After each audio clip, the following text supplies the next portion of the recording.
Selamat pagi ibu-ibu yang terkasih dalam Tuhan Yesus Kristus. Shalom. Puji Tuhan, hari ini kita kembali mendapatkan kesempatan untuk bersekutu bersama-sama. Namun, di tengah-tengah masa pandemi yang saat ini sudah memasuki bulan ke-9, mungkin saja saat ini kita datang dengan membawa berbagai pergumulan dan persoalan hidup yang akan mengurangi sukacita kita. Tapi marilah, saat ini saya ingin mengajak kita semua untuk meletakkan semua itu di bawah kaki Tuhan. Sambil mengingat janjinya bahwa Ia akan selalu menyertai, menguatkan, dan menolong kita. Seperti fajar di pagi hari yang tidak pernah terlambat untuk memancarkan sinarnya. Demikian juga penggenapan janji Tuhan bagi kita akan selalu datang tepat pada waktunya.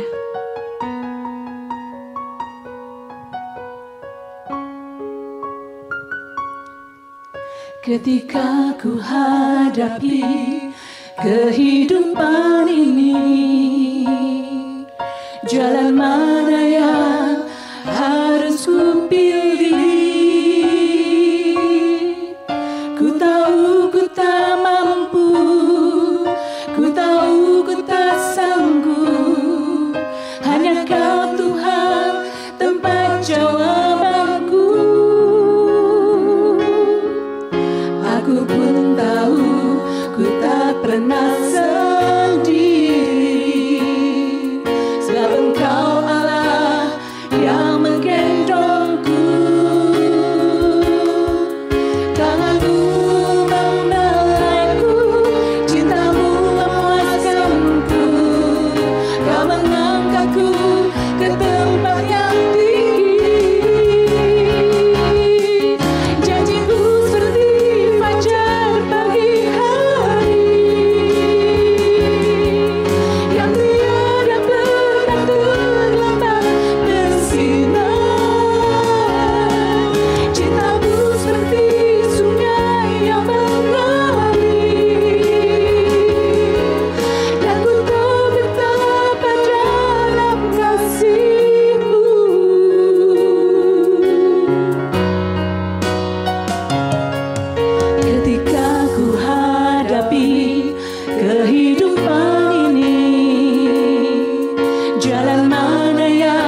kita bersatu di dalam doa.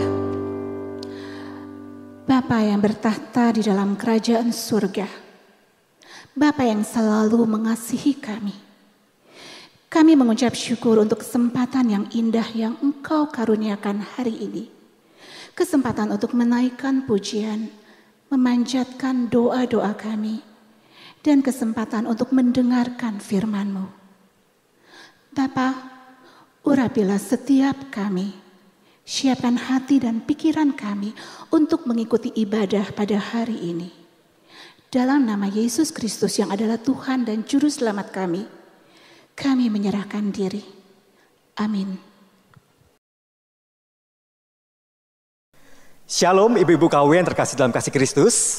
Baik itu ibu-ibu KW dari BSD Pamulang ataupun juga dari Alam Sutra yang bersama-sama beribadah pada hari ini. Kiranya Tuhan memberkati setiap kita dan saya bersyukur juga diberikan kesempatan untuk menyampaikan kebenaran firman Tuhan pada hari ini. Mari sebelum kita merenungkan firman Tuhan kita berdoa terlebih dahulu. Bapa dalam surga, kami datang kepadamu dan kami bersyukur bahwa firman-Mu adalah kebenaran. Dan bila melalui kebenaran firman-Mu itulah yang meneduhkan hati setiap kami. Di tengah-tengah hati yang bergelora, yang gentar, yang takut. Bahkan juga di tengah-tengah segala ketidakpastian dalam dunia ini. Tetapi kami percaya pada firman-Mu. Firman-Mu lah yang meneduhkan hati setiap kami. Serta hamba-Mu dalam segala keterbatasan, Tuhan memakainya. Menjadi alat di tangan Tuhan menyampaikan isi hati Tuhan. Bagi setiap kami yang bersama-sama beribadah pada pagi hari ini. Berbicaralah pada setiap kami Tuhan, sebab kami siap untuk mendengarkannya. Di dalam nama Tuhan Yesus Kristus, kami berdoa dan kami bersyukur. Amin. Tema kita pada hari ini adalah tentang kesabaran. Dan kita akan melihat dalam Amsal pasal 16 ayat yang ke-32. Saya akan bacakan bagi kita. Orang yang sabar melebihi seorang pahlawan. Orang yang menguasai dirinya melebihi orang yang merebut kota. Nah ibu-ibu yang terkasih dalam kasih Kristus, suatu hari ada seorang bapak yang membawa seorang putranya yang berusia 6 tahun kepada sebuah kursus piano. Dan di hadapan kepada sang pelatih, sang bapak ini kemudian berkata, Pak pelatih, saya ingin agar anak saya ini bisa bermain piano dengan baik. Karena saya tahu anak saya punya bakat yang baik dalam memainkan piano nantinya.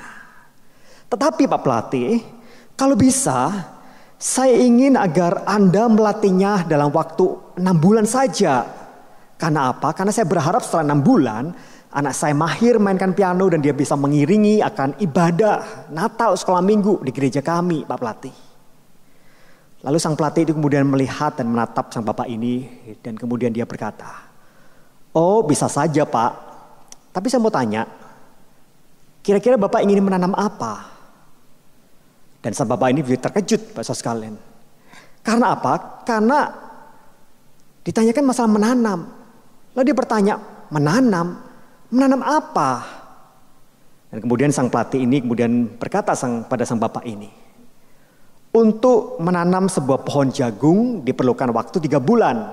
Setelah itu baru bisa manen. Tetapi Pak, untuk memanen atau untuk menanam sebuah pohon jati diperlukan waktu 20 tahun.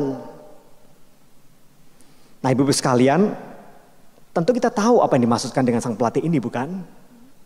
Sebenarnya pelatih ini mengatakan kalau untuk sekedar bisa memainkan piano tentu tidak diperlukan waktu yang cukup lama. Tetapi kalau untuk bisa mahir memainkan piano, maka tentu saja itu tidak bisa instan. Karena dibutuhkan kesabaran. Nah ibu-ibu sekalian, apa itu kesabaran sebenarnya? Kalau dalam Alkitab Perjanjian Baru, dalam bahasa Yunaninya, kata kesabaran ini adalah kata yang disebut dengan makrotumia. Dan makrotumia ini berasal dari 2 kata. Kata yang pertama adalah kata makros, kata yang kedua adalah kata tumos. Nah makros artinya panjang sabar atau berdurasi lama. Sementara tumos artinya adalah sebuah kemarahan atau emosi. Jadi makrotumia pada intinya mengindikasikan ada sebuah daya tahan seseorang untuk mengontrol kemarahan atau emosinya dalam waktu yang panjang. Atau dengan kata lain, ibu-ibu sekalian, kesabaran adalah sebuah sikap tenang dalam keadaan yang tidak menyenangkan. Itu pula juga dikatakan oleh sang penulis Amsal dalam Amsal yang telah kita baca tadi. Pengamsal katakan bahwa sabar itu adalah orang yang menguasai dirinya. Itulah kesabaran, ibu-ibu sekalian. Nah, ada beberapa kesalahan ketika kita memikirkan tentang masalah kesabaran. Dan kesalahan yang paling sering kita pikirkan tentang kesabaran adalah bahwa kesabaran itu identik atau dikaitkan dengan satu sikap acuh tak acuh. Ibu sekalian, sikap acuh tak acuh itu secara fenomena sebenarnya sangat menyerupai dengan kesabaran. Sikap acuh tak acuh itu adalah satu sikap di mana kita itu nggak merasa terganggu ya untuk sesuatu hal yang tidak kunjung tiba. Itu acuh tak acuh. Tetapi kita tahu bahwa kesabaran itu berbeda dengan satu sikap acuh tak acuh itu. Alkitab mengajarkan bagi setiap kita, ibu-ibu sekalian, bahwa kesabaran itu merupakan buah roh. Dan kita tahu, kita tulis dalam Galatia 5 ayat yang ke-22. Artinya kalau itu adalah buah roh, ada hasil pembaharuan dalam diri seseorang yang berdosa yang dikerjakan oleh Allah. Dan kesabaran itu adalah hasil dari apa yang telah Tuhan kerjakan dalam diri orang percaya. Itu adalah anugerah daripada Tuhan. Itu berkat yang Tuhan berikan bagi setiap orang percaya. Itulah sebabnya saya katakan juga bahwa kesabaran itu adalah bukan hal yang bersifat pasif. Tetapi kesabaran adalah satu tindakan atau sikap yang aktif dilakukan oleh seseorang. Alasannya ya, kalau kesabaran itu adalah satu hal yang sifatnya itu pasif, maka ketika kita menanti sesuatu hal yang tidak kunjung tiba itu, maka kita akan berespon acuh tak acuh seperti tadi. Tetapi karena kesabaran ada satu hal yang bersifat aktif, maka ketika ada satu hal yang tidak kunjung tiba itu, kita aktif, kita mengharapkan sesuatu hal yang tidak kunjung tiba itu. Orang yang acuh tak acuh, ketika ada satu hal yang belum tiba, dia tidak mengharapkan apa-apa. Atau dia tidak terlalu mengharapkan itu terjadi. Tetapi orang yang penuh dengan kesabaran, dia punya satu pengharapan. Meskipun itu belum terjadi, tapi itu menjadi satu hal yang terus dinanti sampai tiba pada apa yang diharapkan itu. Nah, itulah kesabaran. Sebagai contoh misalnya, kita melihat dalam 1 Timotius pasal yang ke-6 ayat ke-11, di sana Rasul Paulus mengatakan, tetapi engkau, hai manusia Allah, lalu Paulus katakan, kejarlah kesabaran. Jadi kesabaran itu menjadi satu hal yang aktif untuk kita cari, untuk kita kejar dalam diri setiap orang percaya. Kejarlah kesabaran. Atau juga dalam Ibrani pasal yang ke-12 ayat yang ke-3 ketika berbicara tentang Yesus. Ibrani mengatakan bahwa Yesus itu dengan tekun, dengan sabar menanggung batahan dari orang-orang berdosa yang melawan dia dan tidak menjadi lemah dan putus asa. Demikian juga Yakobus. Dalam Yakobus 1 ayat 3 dan 4. Yakobus mengajarkan bagi setiap kita bahwa ujian iman kita menghasilkan karakter ketekunan atau kesabaran, ibu-ibu sekalian. Disitulah kita bisa memahami bahwa kesabaran itu berbeda dengan sikap acuh tak acuh. Kesabaran bukan satu sikap yang pasif, melainkan kesabaran adalah satu sikap yang bertindak aktif di sana. Tetapi ketika kita berbicara tentang masalah kesabaran, maka kesabaran secara teori mungkin terlihat mudah. Tapi kita bisa katakan, secara praktek tidak semudah yang kita pikirkan bersama. Ada kalanya kita seringkali kita tidak sabar, bahkan untuk hal-hal yang terkesan remeh, ibu-ibu sekalian. Contoh misalnya ketika kita mengendara mobil atau sepeda motor, ya, ketika kita lihat bensinnya sudah mulai habis, kita mencari-cari pom bensin. Begitu kita menemukan pom bensin, kita dapati bahwa satu ada mobil-mobil sedang antri. Kita hitung ada sekitar 5 atau 6 mobil. Maka kita mulai berpikir, kita nggak sabar. Kita kemudian mencoba untuk berpindah ke pom bensin yang lainnya.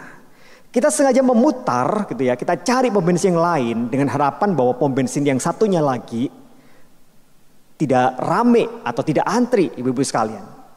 Tapi kita dapati pom bensin yang satunya pun juga terlihat antri. Meskipun tidak sebanyak yang pertama, mungkin ada 3 mobil yang sedang antri di sana. Tapi kalau boleh jujur, Kalau kita bisa hitung-hitungan gitu ya ibu-ibu sekalian. Waktu yang kita buang untuk kita menanti di pom bensin yang pertama. Dengan waktu yang kita buang untuk kita berputar mencari pom bensin yang kedua. Dengan tujuan supaya tidak antri. Maka sebenarnya tidak terlalu berbeda ibu sekalian. Kalau kita bisa bersabar sedikit saja mengantri di pom bensin yang pertama. Sebenarnya waktu yang terbuang sama saja ibu sekalian. Karena seringkali kita tidak sabar dengan apa yang ada di depan kita. Sewaktu saya masih kecil, ibu-ibu sekalian, saya pun juga pernah merasakan sebuah ketidaksabaran, tetapi berujung petaka bagi saya. Apa yang terjadi? Pada waktu saya kecil, itu ya, mama saya memasakkan atau sedang merebus telur untuk makan malam saya, ibu sekalian. Ketika mama saya mulai mencoba merebus telur, dia tinggal mandi, gitu ya. Setelah 3-4 menit saya tungguin tuh ya telur itu. Dan saya pikir seakan-akan bahwa telur itu kayaknya sudah mulai matang gitu. Tapi mama saya nggak keluar-keluar dari kamar mandi. Lalu saya teriak kepada mama saya itu ya. Ma, itu telurnya sudah belum? Gitu ya. Dia bilang belum gitu ya. Oke, saya tunggu ya. 1 menit kemudian saya tunggu gitu ya. Saya mulai resah di sana, saya mulai nggak sabar sana. Saya tanya lagi gitu ya. Itu telurnya sudah matang belum? Dijawab lagi belum gitu ya. Tetapi saya ragu, saya mulai nggak sabar. Dan kemudian saya matikan kompor itu, saya cari lap, ibu-ibu sekalian tuh ya. Saya mulai angkat itu, panci itu ya, panci yang kecil itu. Tapi petaka itu terjadi. Karena tiba-tiba kemudian tangan saya mulai oleng dan kemudian air rebusan telur itu kemudian jatuh dan menimpa kaki sebelah kanan saya. Dan apa yang terjadi? Saya 2 minggu tidak bisa sekolah karena kulit-kulit di kaki itu mulai melepuh. Dan saya perlu mendapatkan perawatan yang cukup lama. Nah ibu-ibu sekalian, inilah buah dari ketidaksabaran. Dan sekaligus menjadi bukti bahwa sebenarnya bersabar adalah satu hal yang tidak mudah untuk bisa kita lakukan dalam hidup ini. Bahkan dalam Alkitab juga mencatat tokoh-tokoh Alkitab yang tidak sabar. Dan kalau kita bisa tahu salah satu contohnya adalah Raja Saul. Dia adalah Raja Israel. Dan dicatat dalam 1 Samuel pasal yang ke-13 di sana. Ketika dikatakan bahwa ketika itu orang-orang Filistin, pasukan Filistin sudah mulai berhadapan-hadapan dengan pasukan dari orang-orang Israel. Dan ketika itu orang-orang Israel mulai gentar, ibu-ibu sekalian. Sebagian rakyat sudah mulai melarikan diri. Bahkan sebagian rakyat mulai menyeberang ke sungai. Hanya tersisa hanya sebagian, itu pun pasukan itu gemetar di hadapan orang-orang Filistin itu. Mereka menantikan Nabi Samuel datang untuk mempersembahkan korban. Tapi Raja Saul menanti-nanti Samuel itu gak datang-datang, ibu sekalian. Sampai akhirnya di tengah-tengah ketidaksabaran dia, Samuel tidak datang. Kemudian Raja Saul mengambil alih apa yang seharusnya menjadi tugas keimaman Samuel. Karena kemudian Saul kemudian mempersembahkan korban bakaran dan korban keselamatan. Dan akibat ketidaksabaran inilah Saul melanggar apa yang menjadi perintah Tuhan. Sehingga pada akhirnya Alkitab mencatat bahwa ia ditolak oleh Allah. Saudara, itu adalah satu bukti ketidaksabaran. Tapi di Alkitab juga mencatat tokoh-tokoh lain yang dalam hidupnya dia bisa mampu bersabar di dalam kesesakan sekalipun. Saya ambil contoh misalnya Yusuf. Yusuf satu-satu tokoh di mana dia bisa sabar menghadapi hidup ini. Meskipun dalam hidupnya kita bisa lihat dalam catatan Alkitab dalam Kejadian bagaimana Yusuf mengalami begitu banyak pengalaman-pengalaman yang menyakitkan ibu sekalian. Dia dijual oleh saudara-saudaranya. Dan ketika dia sudah dijual, dia pernah difitnah oleh istri Potifar. Bukan saja dia difitnah, dia dipenjara tanpa kesalahan. Dan dalam penjara itu pun juga dia pernah dilupakan oleh juru minum raja yang pernah ditolongnya. Tetapi kita tahu, Alkitab mencatat bahwa Yusuf tidak pernah marah terhadap Allah. Yusuf dia bersabar menaruh pengharapannya kepada Allah. Itu sebabnya Allah kemudian meninggikan Yusuf dan menempatkan Yusuf pada posisi orang nomor 2 yang terpenting di kerajaan Mesir. Nah, menjadi pertanyaan bagi setiap kita tentu saja adalah apa kunci kesabaran bagi setiap kita. Meskipun mungkin kita berada dalam satu kondisi yang tidak menyenangkan, Ibu-ibu sekalian. Maka setidaknya ada 3 kunci di sana. Kunci yang pertama adalah kita yakin teguh bahwa Allah mengatur dan mengendalikan segala sesuatu. Itu kunci pertama.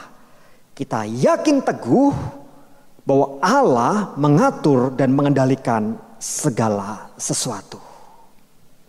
Ibu sekalian, jika kita tahu kalau Allah, kita tentu tidak menutup mata dengan segala kehidupan umatnya. Tentu juga dalam segala kesesakan apapun terjadi dalam hidup setiap kita, kita pun seharusnya masih bisa bersabar. Karena kita memiliki Allah yang tidak menutup mata atas penderitaan dan kesesakan hidup kita, Ibu sekalian. Nah, keyakinan seperti ini juga yang dimiliki oleh seorang Yusuf sebenarnya. Meskipun serangkaian pengalaman-pengalaman pahit diperhadapkan pada dirinya, tetapi pada akhirnya Yusuf bisa berkata kepada saudara-saudaranya. Dia berkata dengan teguh, dengan sebuah keyakinan teguh di hadapan Tuhan. Dia berkata bahwa Allah mereka-rekakan semuanya itu demi kebenaran. Ini Ibu sekalian, itu menjadi satu hal yang penting bagi setiap kita. Allah mengatur, Allah membingkai semua kehidupan seorang Yusuf. Dan itu untuk tujuan sebuah kebaikan. Dan menjadi pertanyaan bagi setiap kita, apakah kita juga pada saat ini, kita juga mulai menyadari, kita mulai meyakini bahwa dalam segala hal yang terjadi yang tidak mengenakan sekalipun yang terjadi dalam hidup kita pada saat ini, hidup kita masih dalam kontrol dan rancangan Allah. Hidup kita itu masih dijalin, dirangkai, dibingkai oleh Allah untuk sebuah kebaikan. Itulah menjadi satu hal yang harusnya membuat kita terus meyakini dengan teguh bahwa semua itu terjadi untuk mendatangkan kebaikan bagi setiap orang yang percaya dan mengasihi Dia. Karena itulah sangat layak untuk setiap kita, untuk kita belajar tentang masalah kesabaran ini. Kita sungguh-sungguh belajar bersabar dalam segala hal yang ada dalam hidup setiap kita. Nah, kunci kesabaran yang kedua adalah agar kita mengenal indahnya proses yang Tuhan hadirkan dalam perjalanan hidup mengikuti Dia. Nah, Ibu sekalian, kalau kita tahu bahwa banyak orang saat ini ingin segera mendapatkan sesuatu, ingin bisa cepat sampai kepada satu tujuan-tujuan tertentu. Kalau kita ada dalam perjalanan di sebuah jalan tol dan kita dapati bahwa jalan itu menjadi jalan yang macet, maka kita mulai tidak sabar, Ibu sekalian. Karena kita mengharap itu cepat selesai dan kita cepat sampai ke rumah. Dan itu menjadi satu hal yang menjadi natur keberdosaan kita, Ibu sekalian. Ketidaksabaran. Ketika kita berada di sebuah toko dan toko itu kemudian menghadirkan suatu diskon besar-besaran, gitu ya. Saya pernah datang tuh ya kepada satu toko tuh ya, dan toko itu menjual botol-botol minum, Ibu sekalian. Saya ingin percaya mungkin ibu-ibu juga ya, sebagian juga pernah datang ke toko itu. Dan ketika itu diobral dengan harga promo yang besar-besaran, apa yang terjadi Ibu sekalian tuh ya. Itu banyak ibu-ibu kemudian berkerumun tuh ya, berebut ya, hanya berebut botol minum yang harganya mungkin gak sampai 50.000, sekitar 30-40 ribu ibu-ibu sekalian. Tapi mereka berebut tuh ya, mereka bisa wah itu. Dan saya melihat itu menjadi satu pemandangan yang luar biasa itu ya, mengejutkan saya ibu sekalian. Tapi apa yang terjadi setelah itu, ketika mereka sudah berebut semuanya itu ya, ketika mereka ada di kasir, saya dapati bahwa sebagian ibu-ibu yang tadi berebut itu ya, botol minum yang sudah direbutkan itu di kasir kemudian ditinggalkan begitu saja. Pak, nggak jadi dibeli gitu ya. Bahkan saya sempat juga saya mengambil itu di kasir tuh ya, dan saya bilang, Pak saya ambil deh itu ya, botol yang seharga 20-30 ribu itu, saya beli botol itu tanpa perlu saya berebut. Nah, itulah natur. Begitu banyak orang yang tidak sabar di sana. Tetapi kita bisa tahu bahwa sebenarnya gitu ya, obsesi untuk tiba pada sebuah tempat tujuan itu menjadi satu hal yang membuat kita sebenarnya tidak menghargai proses, ibu-ibu sekalian. Sebenarnya apa yang Tuhan ingin ajarkan bagi setiap kita adalah bagaimana kita belajar untuk menghargai proses. Kita belajar untuk sungguh-sungguh menghargai apa yang sedang terjadi dalam kehidupan kita itu menjadi satu proses yang Tuhan hadirkan dalam hidup setiap kita. Satu pembentukan yang Tuhan kerjakan bagi setiap kita, ibu sekalian. Sehingga kita dalam segala proses yang ada itu, kita semakin hari memiliki satu karakter-karakter rohani yang dibentuk oleh Tuhan. Sehingga itu menjadi sebuah hal yang bukan sekedar mencapai tujuan, tapi Tuhan menghargai apa yang disebut dengan proses pembentukan kita. Nah, hari ini saya rindu bahwa setiap kita juga belajar menghargai proses itu. Kita belajar menghargai bagaimana alam membentuk kita untuk kita lebih sabar lagi, lebih sabar dan lebih sabar. Karena itu adalah karakter yang muncul dari seorang yang memiliki buah roh. Nah, kunci kesabaran yang ketiga adalah menyadarkan kita bahwa Allah lah yang sebenarnya lebih dahulu sabar terhadap kita. Nah, ibu-ibu sekalian, kita tuh diingatkan gitu loh, bahwa sebenarnya Allah lah yang lebih dulu sabar terhadap diri kita. Itulah mengapa kita perlu juga bersabar dalam hidup ini. Mazmur nomor 103 ayat ke-8 mengatakan bahwa Tuhan itu penyayang dan pengasih, panjang sabar dan berlimpah kasih setia. Di sana dikatakan bahwa Allah itu panjang sabar, ibu-ibu sekalian.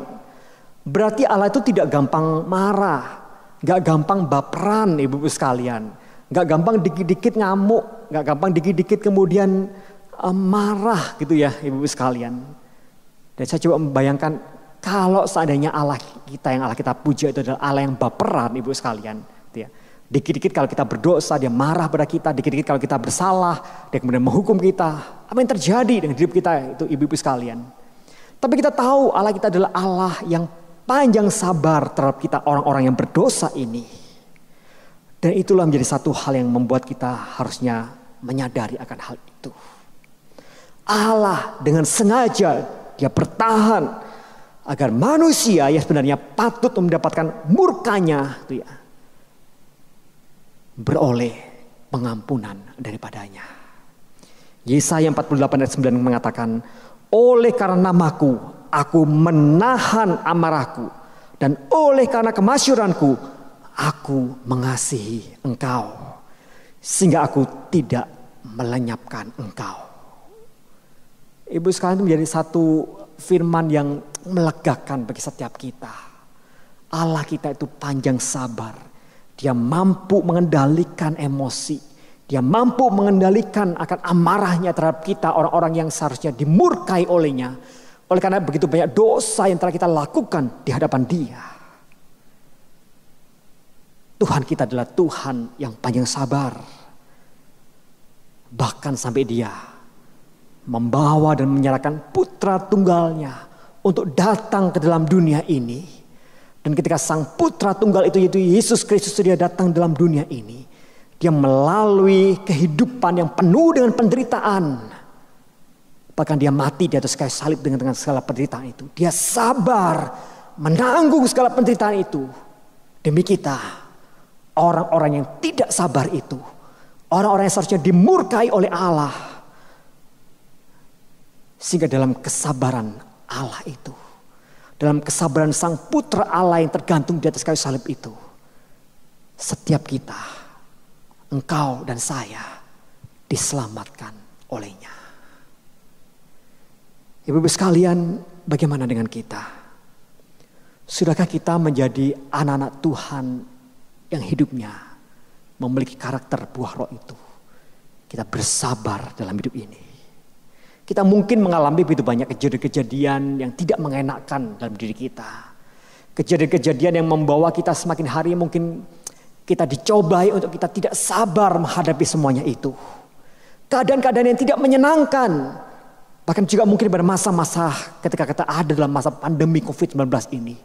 Ada begitu banyak hal yang tidak mengenakan, tidak menyenangkan. Membuat kita bergejolak, kita merasakan ketidaksabaran. Kita ingin semuanya itu berlalu dan kembali normal seperti semula. Tapi Tuhan mengajarkan bagi setiap kita pada saat ini. Tuhan ingin membentuk kita. Agar semakin hari kita semakin bisa menjadi pribadi yang sabar. Memiliki karakter-karakter buah roh. yang sungguh-sungguh berkenan kepada Tuhan. Dan itu proses yang Tuhan kerjakan dalam hidup setiap kita. Bella, sungguh-sungguh kita mau belajar untuk kita bersabar dalam hidup ini. Kan dengan kesabaran itu, pada akhirnya kita bisa semakin berkenan dan memuliakan Tuhan. Mari kita datang kepada Tuhan, kita mau berdoa. Bapa dalam surga, terima kasih karena Kau kembali mengingatkan bagi setiap kami, orang-orang yang tidak sabar ini. Untuk kami sungguh-sungguh menjalani segala proses pembentukan yang Tuhan beri bagi setiap kami. Agar kami dibentuk menjadi pribadi yang sabar di hadapan Tuhan. Pribadi yang sungguh-sungguh cakap menanggung segala ketidaknyamanan yang saat ini kami alami. Karena semuanya itu adalah proses. Dimana ketika kami dapat melalui semua proses itu, kami percaya, kami bisa bersuka cita di dalam semuanya itu. Terima kasih Tuhan, terima kasih untuk setiap pembelajaran firman Tuhan yang kami terima. Di dalam nama Tuhan Yesus Kristus, kami berdoa dan kami bersyukur. Amin. Tuhan memberkati setiap kita. Amin.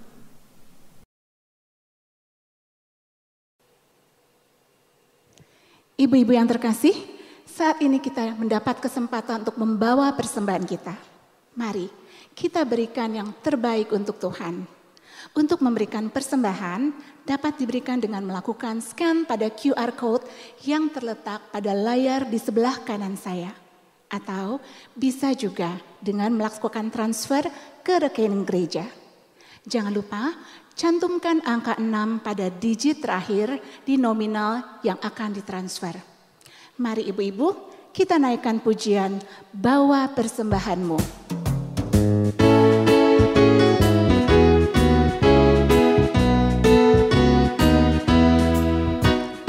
Bawa persembahanmu dalam rumah Tuhan dengan rela hatimu, janganlah juru. Bawa persembahanmu, bawa dengan suka, bawa persembahanmu, tanda sukacita.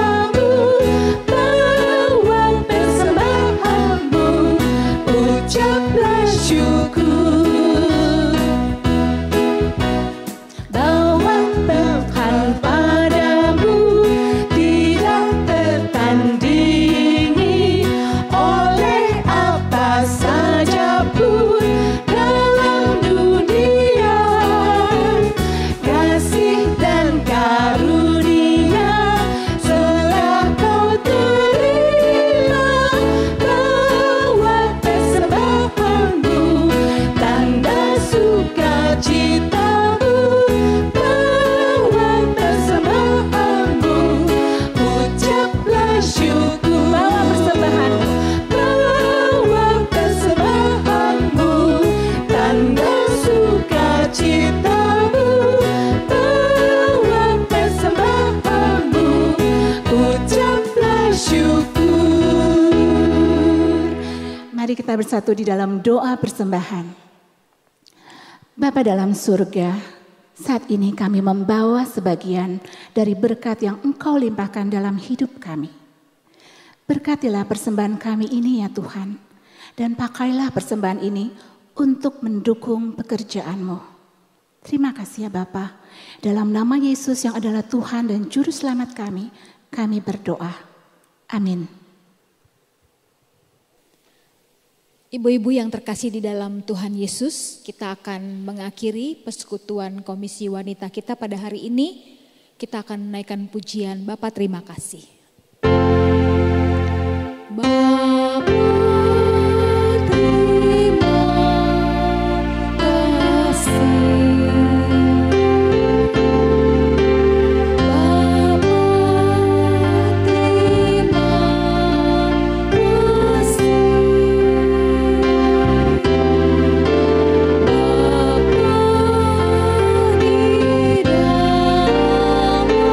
Surga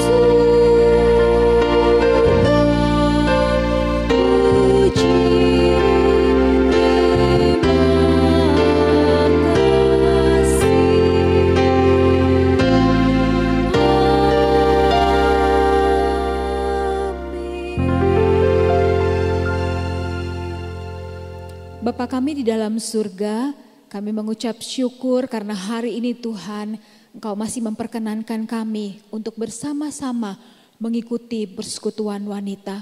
Terima kasih Tuhan untuk puji-pujian yang sudah kami naikkan.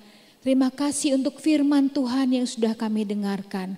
Tuhan berkati ibu-ibu yang mendengarkan hari ini. Sungguh-sungguh Tuhan, kami melakukan firman Tuhan yang Tuhan sudah perintahkan kepada kami. Bagaimana kami di dalam hidup ini belajar satu buah roh tentang kesabaran. Tuhan berkati Losoferi yang sudah menyampaikan firman Tuhan. Terima kasih Bapa di dalam surga. Tuntunlah kami di sepanjang minggu yang akan kami lewati ke depan. Dan kami menyerahkan semuanya di dalam tangan Tuhan. Di dalam nama Tuhan Yesus kami berdoa dan bersyukur. Amin. Tuhan Yesus memberkati kita semua.